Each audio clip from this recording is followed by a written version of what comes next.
En este cuarto día de este cursillo de Mariología, que tiene como título Madre de nuestra fe, quiero desarrollar, después de haber desarrollado el primer día, hago un breve recordatorio, el primer día, cuáles son las razones para profundizar en la Mariología, el segundo día, las bases escriturísticas de la Mariología, el tercer día desarrollé pues, lo que es el dogma de la maternidad divina y de la virginidad perpetua de María. En este cuarto día vamos a hablar de la Inmaculada Concepción y de la Asunción de María a los cielos. Estos dos dogmas, que son los dogmas, para entenderlos, los más jóvenes en el tiempo, los últimos en haber sido proclamados por la Iglesia, el de la Inmaculada y el de la Asunción a los cielos, en el fondo lo que está en juego, lo que se subraya, lo que se afirma con ellos, es la participación perfecta de María en la redención de Jesucristo. La Inmaculada Concepción es pues, el misterio de la redención de Jesucristo en María perfectamente alcanzado. María ha sido la perfectamente redimida hasta el punto de que fue preservada del pecado. Y como la victoria sobre Cristo también es el que vence no solo al pecado, sino el que vence a la muerte, pues la asunción de María a los cielos en cuerpo y alma es también participar de la victoria de Cristo no solo sobre el pecado, Inmaculada Concepción, sino sobre la muerte, asunción a los cielos. Bien, pero vamos punto por punto a irlo desgranando. Primeramente, la Inmaculada Concepción de la Virgen María.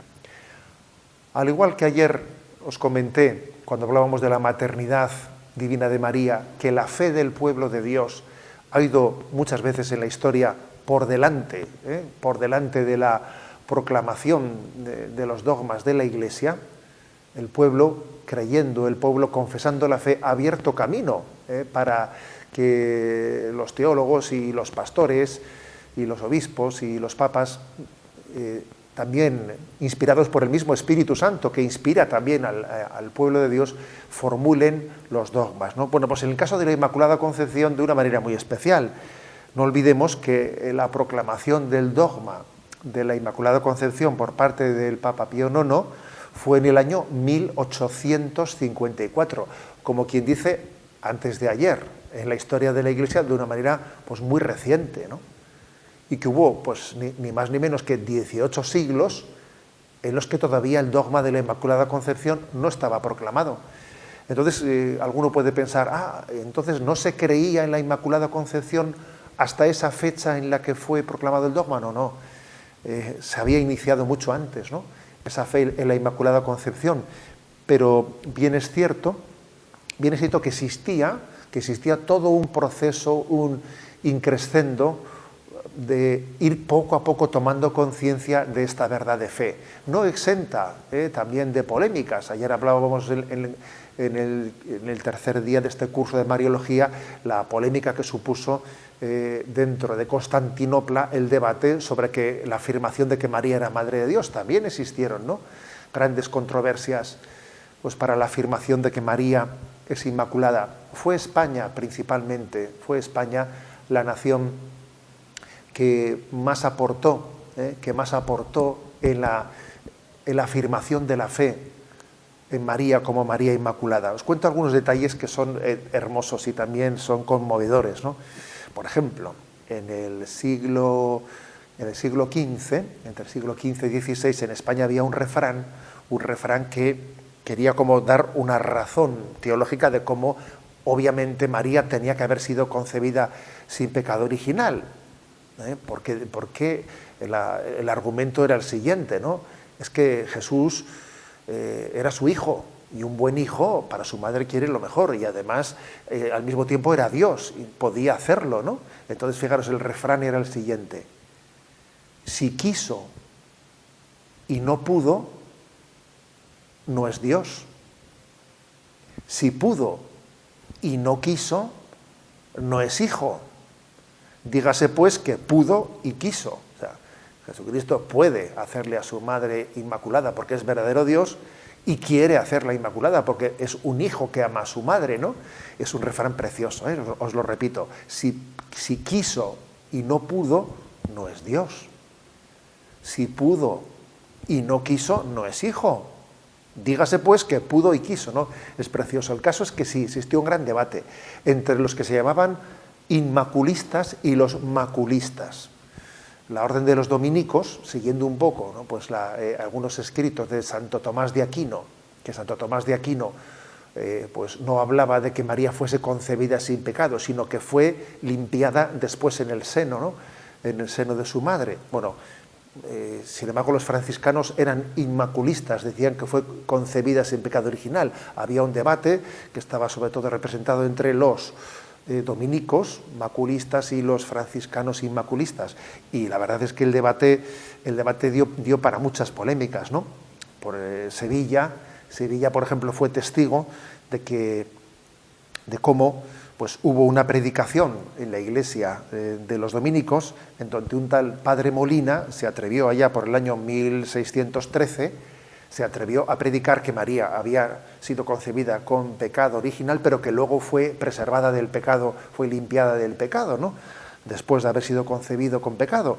Y entonces ese tal predicador Molina pues, levantó la indignación de la población de Sevilla, que era muy devota de la Virgen María, y también dieron a luz, hubo una especie de levantamiento popular el 8 de septiembre, el día de la Natividad de María de 1613, y por la calle aquellos sevillanos amantes de María Inmaculada iban diciendo: aunque lo diga Molina y los frailes de Regina y su padre provincial, María fue concebida sin pecado original. Bueno, son anécdotas preciosas de la historia, ¿no?, en las que se ve como un pueblo también que se enamora de la Virgen María es capaz también, ¿no?, de iluminar a la Iglesia en la confesión de la fe. Por ejemplo, Sevilla hizo un voto, la ciudad hizo un voto en 1617 de afirmar la Inmaculada Concepción, y fueron muchas las cofradías, universidades que pedían, que exigían como condición a sus alumnos que se matriculaban el que confesasen la Inmaculada Concepción.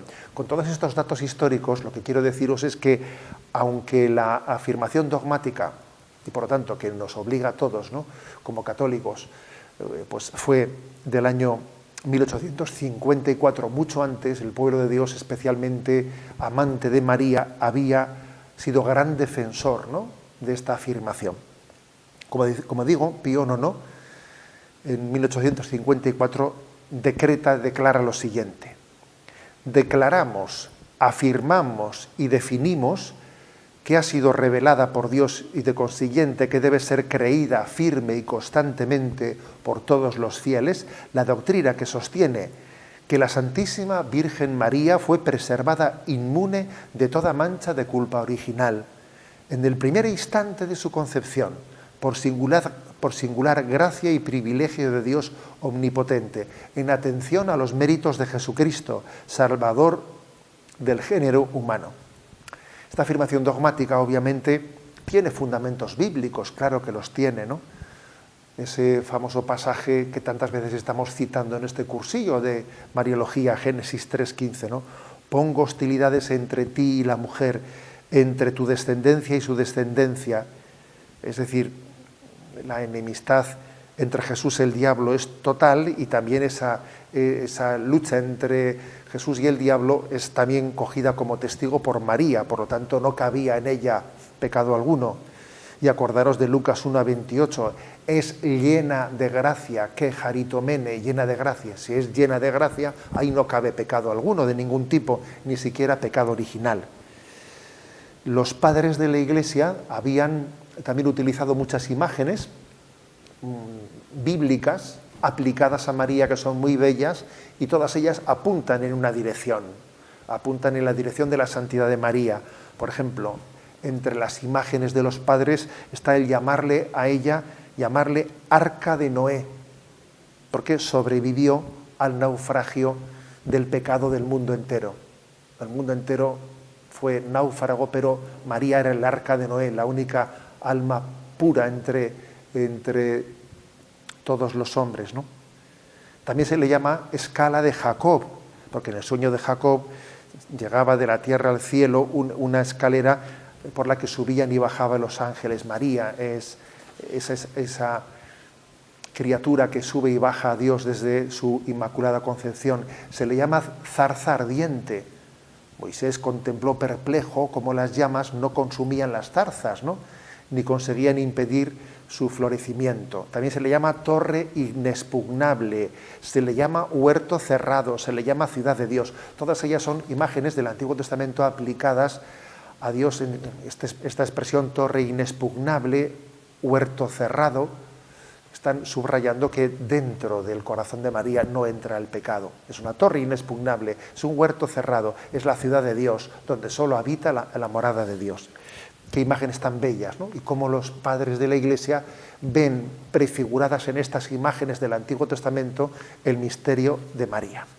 Sobre todo hay que decir que María es proclamada como la nueva Eva, que comparte la victoria del nuevo Adán, que es Jesucristo. Y un gran argumento, ¿no?, en favor de la Inmaculada Concepción es el hecho de que está muy relacionada, pues, con la virginidad de la cual hablábamos ayer, porque decíamos, si recordáis, en el día anterior de este cursillo, que la virginidad no se entiende solamente en el sentido físico de la palabra, sino también en el sentido espiritual de la palabra. Decíamos que decir que María es virgen es también afirmar que tiene un corazón totalmente integrado, plenamente indiviso, un corazón en el que no hay división de ningún tipo.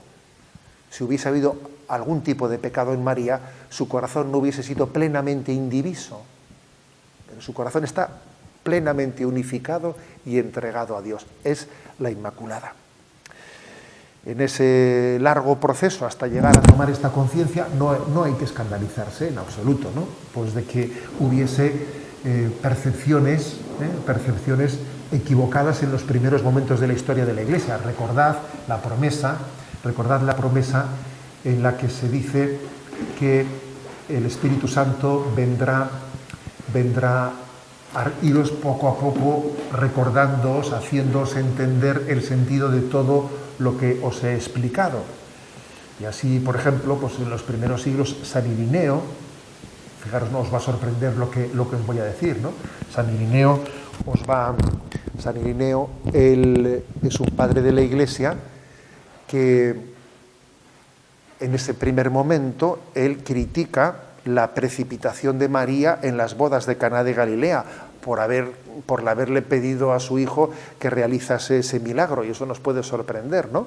O Orígenes, por ejemplo, percibe que María vacila al pie de la cruz, o Tertuliano, San Ambrosio, San Juan Crisóstomo son de la opinión de que María en algún momento comete algún pecado que tuvo que ser limpiado por Jesucristo. Nos puede sorprender esto, ¿verdad?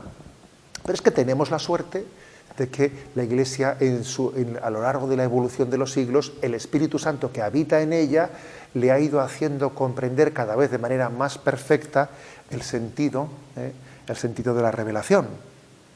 Estas confusiones que hoy en día nos pueden llamar la atención tenían también algunas circunstancias que las explicaban. Por ejemplo, en aquel tiempo se pensaba que el pecado original era transmitido en la concepción a través del Padre, que era en la concepción, en la generación de un ser humano, era el Padre a través del semen el que transmitía el pecado original a las siguientes generaciones. Y desde esa concepción, pues como María también fue concebida, obviamente por sus padres, se pensaba que ella también había recibido, obviamente con concepciones incorrectas, que fueron poco a poco siendo superadas. O también en los primeros siglos había como una indeterminación sobre cuál era el momento en el que el alma era infundida al feto. No se tenía la conciencia, como tenemos hoy en día, de que el alma es infundida en el mismo momento de la concepción y no meses después, cuando ya el embarazo se ha prolongado, ¿no? Había, como digo, razones como estas dos que os he esgrimido para explicar por qué podía haber un cierto confusionismo o una dificultad de la confesión de la Inmaculada Concepción. Poco a poco los padres van, primeramente, dejando de hablar de María cuando se habla del pecado.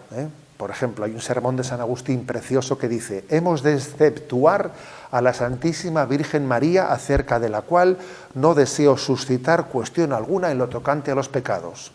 Por honor del Señor, porque de él sabemos que qué abundancia de gracia para vencer al pecado en todo detalle se le otorgó a la que tuvo el mérito de concebir y dar a luz aquel que sin duda alguna no conoció pecado. O sea, San Agustín dice, a ver, estamos hablando del pecado, de María no hablo. Bueno, pues poco a poco se fue creciendo, ¿no?, en esta conciencia, y entonces, bueno, pues en el siglo V, por ejemplo, hay un padre que se llama Teodoro de Ancilla que llega a decir que María es la toda santa, y en Oriente se comenzó a llamarle a María la toda santa. Quizás fue el nombre anterior que se le dio antes de decir la Inmaculada, la toda santa. Bien, lo importante es que en esta toma progresiva de conciencia de la santidad de María hay un gran valor teológico, un sentido espiritual que es con el que nos tenemos que quedar, ¿no?, al margen de las anécdotas históricas. ¿Cuál es el sentido teológico espiritual del dogma de la Inmaculada Concepción? Bueno, sobre todo, aunque ese dogma estaba formulado, como habéis visto, ¿no?, en sentido negativo, María fue preservada del pecado, pero detrás de esa formulación en negativo, o sea, no tuvo pecado, hay una afirmación en positivo, ¿no? ¿Y cuál es la afirmación? Que ella tiene la plenitud de la gracia recibida por parte de Dios, la plenitud de la gracia, que decir que María es inmaculada no solo es decir no ha tenido pecado, no, sino que ha tenido la plenitud del amor del Padre, porque la santidad es una iniciativa amorosa de Dios.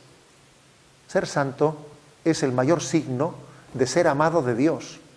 No sé si conocéis, hay una gran también, ¿no?, pues, debate entre los estudiosos de cuál es el significado etimológico del nombre de María. ¿Qué significa la palabra María?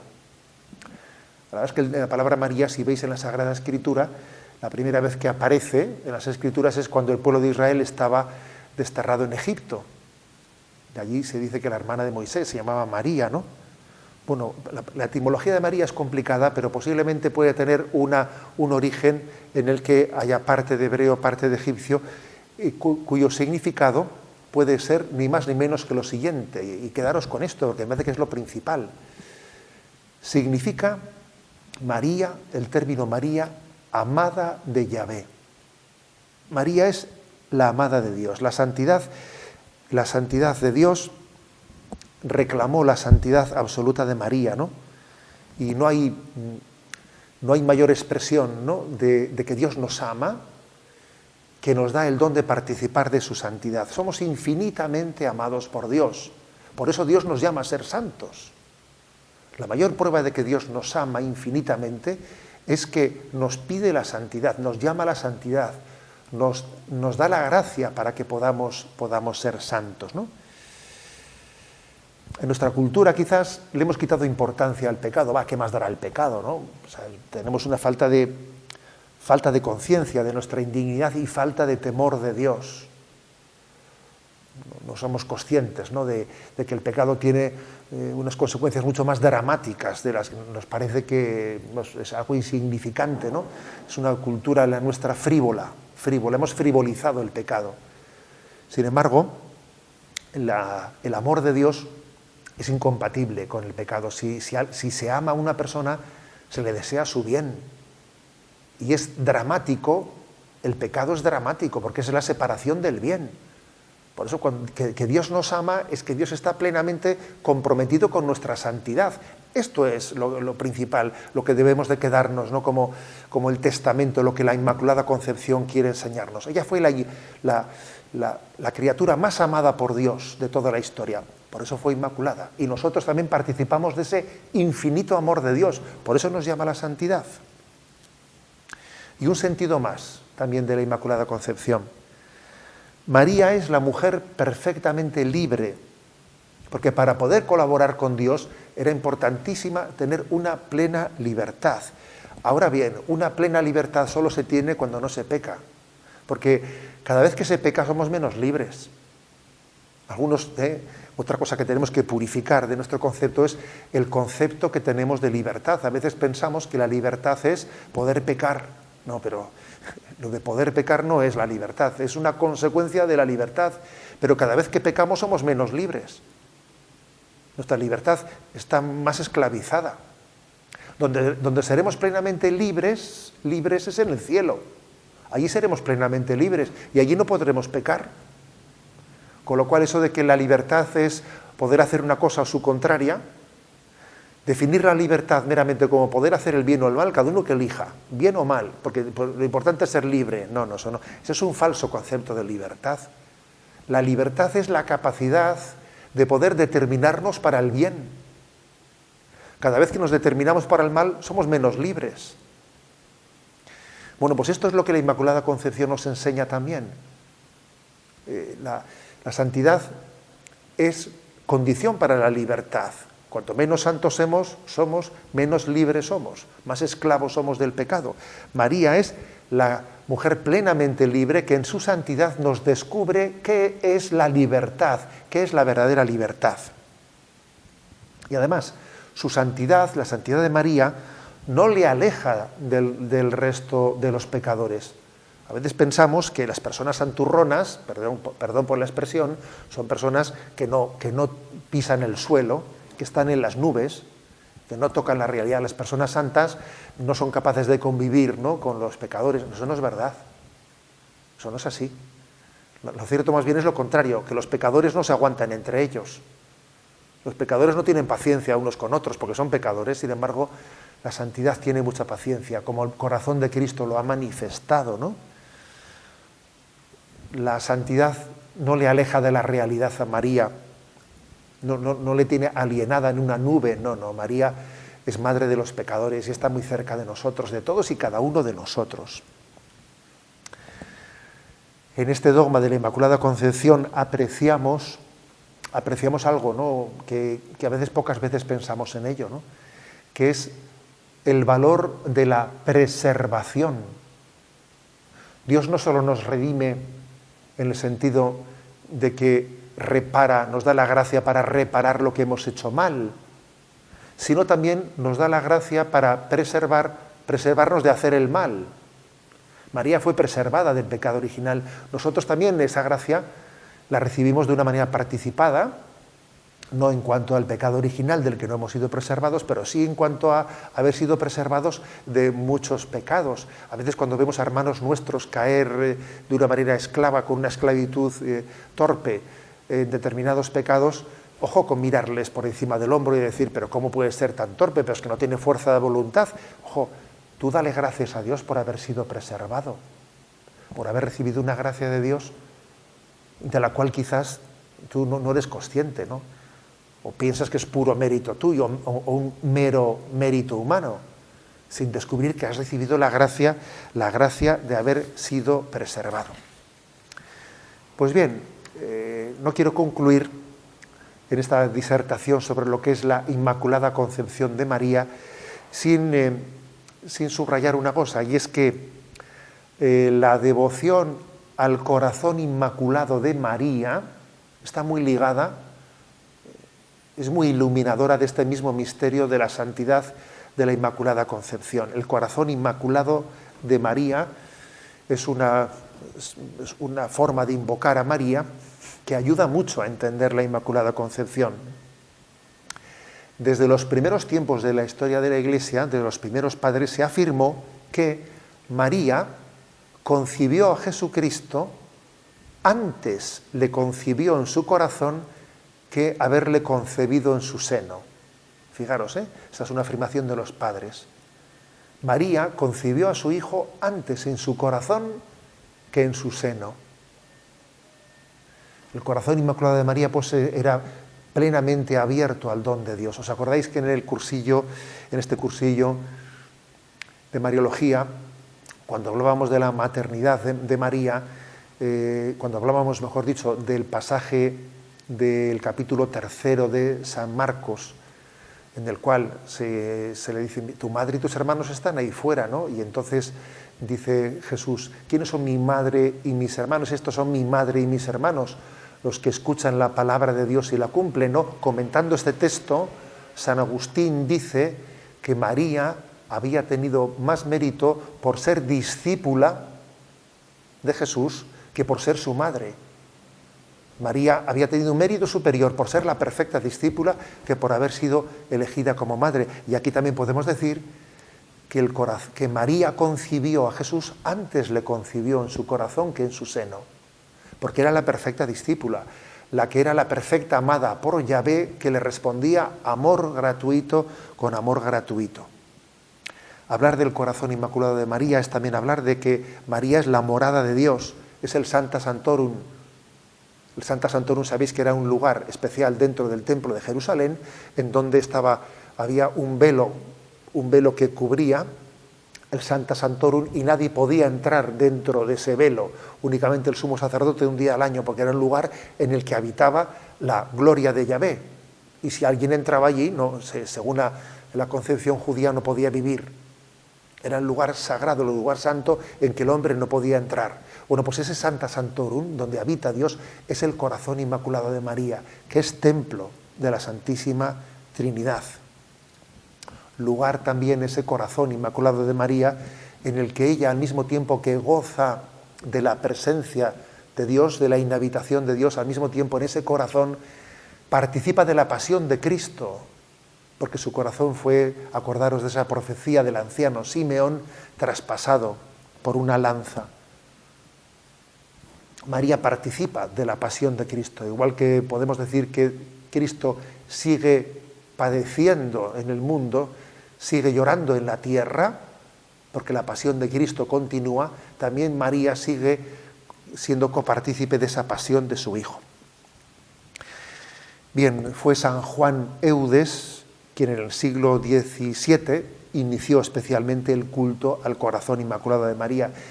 Y hay que decirlo, ¿no?, que el culto al corazón de Jesús y al corazón inmaculado de María son providenciales, porque el hombre de nuestros días los experimenta como un signo especialmente significativo, porque estamos en un tiempo en el que el hombre moderno, el hombre de nuestros días, tiene un corazón herido.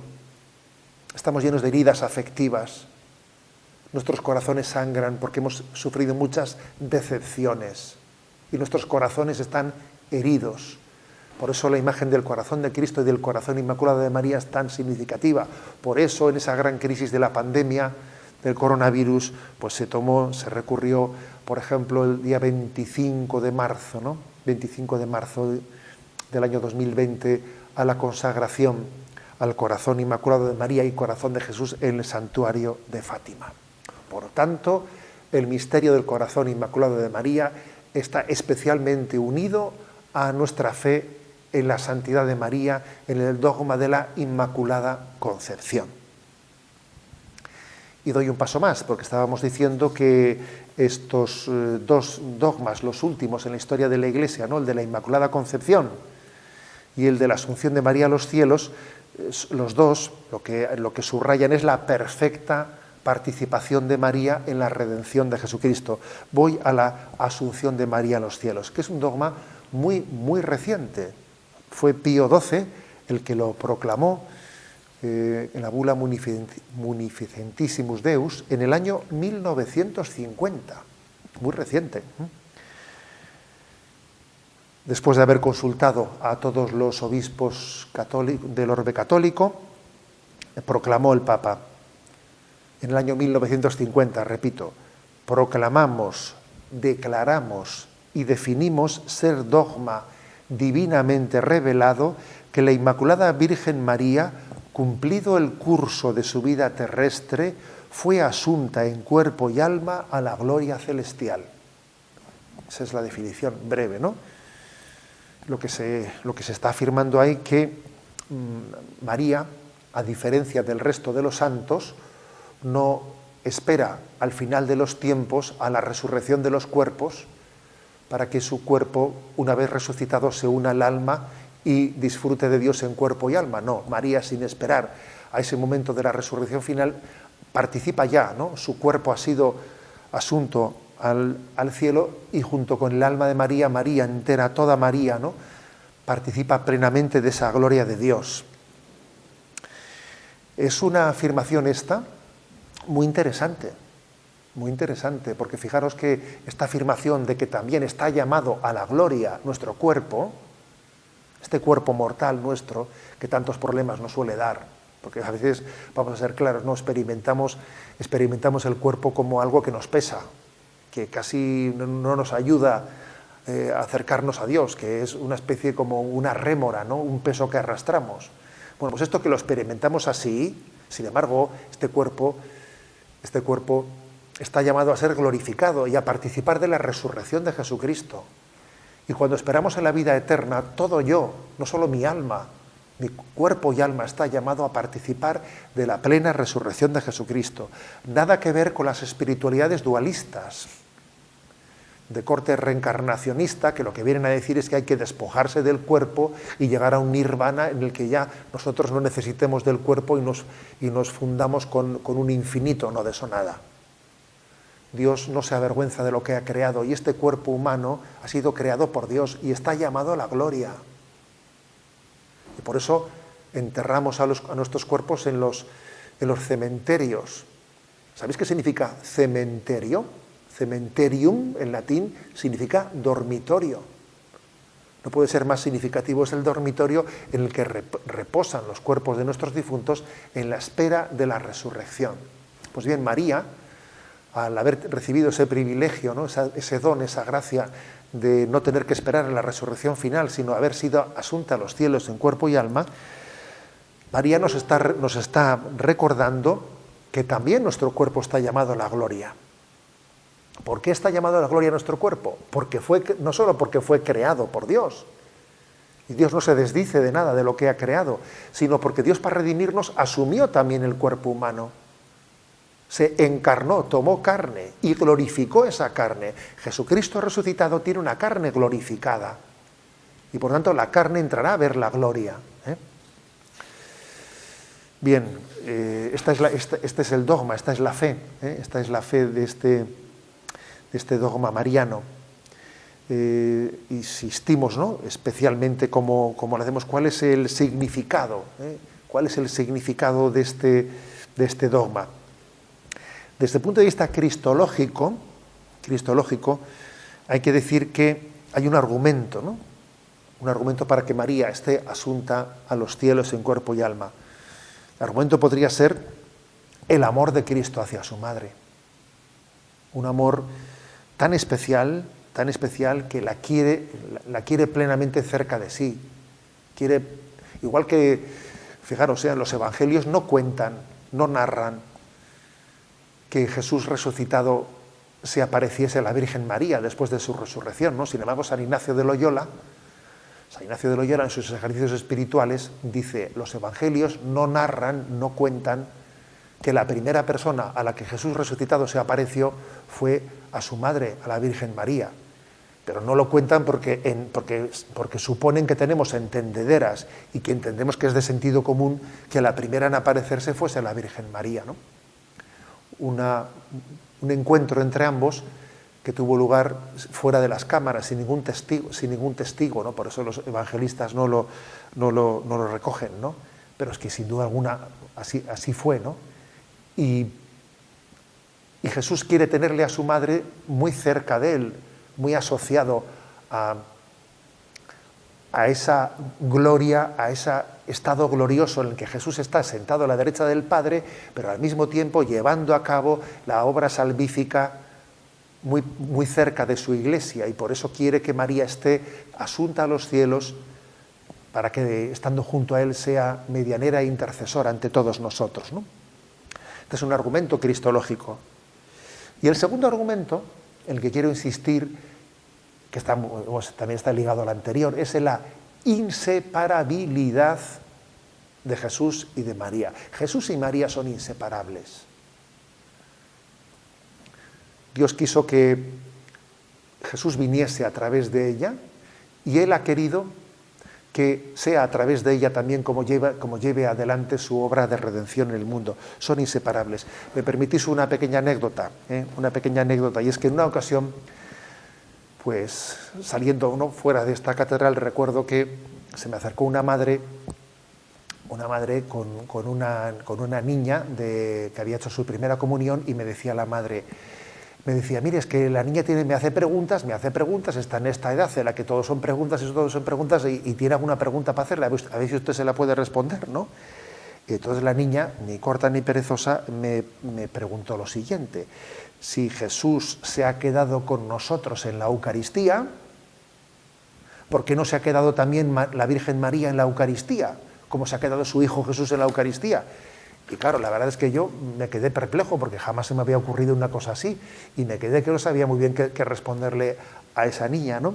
Y fue motivo de reflexión y de meditación, pero me di cuenta de que la verdadera respuesta, ¿no?, respuesta a esa pregunta es de que Jesús y María son inseparables y que allí donde está Jesús, de alguna manera, aunque no sea sustancialmente como la transustanciación, ¿no?, le acontece a Jesús, pero aunque sea de una manera espiritual, María está presente allí donde Jesús está presente.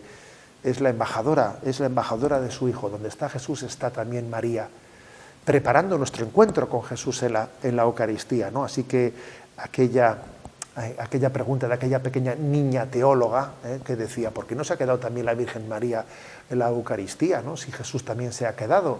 La verdad es que tenía una respuesta, ¿no?, que es la de la inseparabilidad de Jesús y María. Pues bien, por esa inseparabilidad de Jesús y María, ella ha sido asunta a los cielos en cuerpo y alma. Demos un paso más. El significado de la asunción a los cielos no solo tiene razones de tipo cristológico, tiene también un significado eclesiológico. Ella, María, es la primicia, las arras, el adelanto del don que Dios quiere dar al resto de la humanidad. Lo que Dios quiere hacer con todos nosotros está como adelantado en la Virgen María. Todos nosotros estamos llamados a la resurrección final. Cuando nuestros cuerpos resucitados se unan a nuestras almas, bueno, pues eso en María se ha recibido como primicia, ¿no? Ella es como un adelanto. Ella es la predestinada, la prellamada, la prejustificada, la preglorificada, ¿no?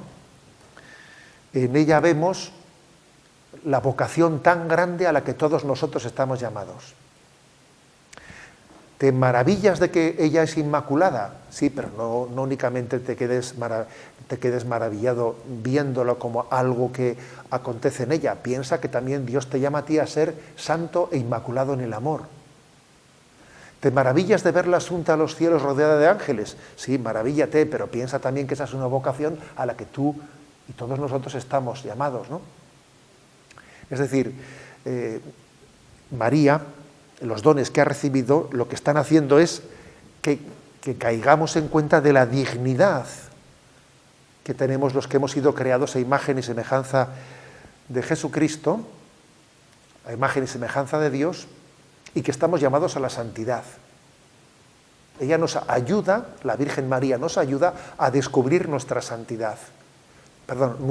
dignidad. Reconoce tu dignidad, reconoce que has sido creado por Dios, que estás llamado a la santidad. Igual que he dicho que la devoción al corazón inmaculado de María está muy estrechamente unida a la Inmaculada Concepción de María, porque es el corazón en el que habita la gloria de Dios, es el corazón plenamente enamorado de Dios, ¿no? Ahora voy a decir que la advocación de María Reina está especialmente ligada a la asunción de María a los cielos en cuerpo y alma. De hecho, fue Pío XII, el mismo Papa, que proclamó el dogma de la asunción a los cielos, el que 4 años después de haber proclamado ese dogma de la asunción a los cielos en cuerpo y alma, introdujo en el calendario litúrgico la fiesta de María Reina. Como digo, muy relacionada está en los cielos, asunta a los cielos junto con su Hijo que es Cristo Rey, y participa de esa realeza, ¿no?, de esa realeza de Jesucristo. Fijaros lo que dice el Concilio Vaticano II en la Constitución Lumen Gentium, en el punto 59. Finalmente la Virgen Inmaculada fue asunta en cuerpo y alma a la gloria celestial y fue ensalzada por el Señor como Reina universal, con el fin de que se asemejase de forma más plena a su Hijo, Señor de señores y vencedor del pecado y de la muerte. O sea que el Concilio Vaticano II liga la Asunción a ser ensalzada como Reina universal. ¿Os acordáis? Que cuando hablamos de las bases escriturísticas, ¿no?, de la Mariología, hablábamos de esa imagen del Antiguo Testamento de la Jebirá, que era el término con el que se designaba a la madre del rey. Y a la madre del rey, en el Antiguo Testamento, pues se le daba una autoridad muy grande hacia su hijo, porque era la madre del rey. Pues sí, también así lo vemos. Y aunque obviamente los magos de Oriente, cuando llegan guiados por la estrella hasta Belén y cuando allí se postran, entrando en la casa, vieron al niño con María, su madre, y cayendo de rodillas lo adoraron. La adoración obviamente se dirige al niño, la adoración no se dirige a María no se le adora, pero sí se le venera, sí que hay hacia ella una veneración por haber sido puesta por Dios como expositorio de ese Jesucristo a quien adoramos, ¿no?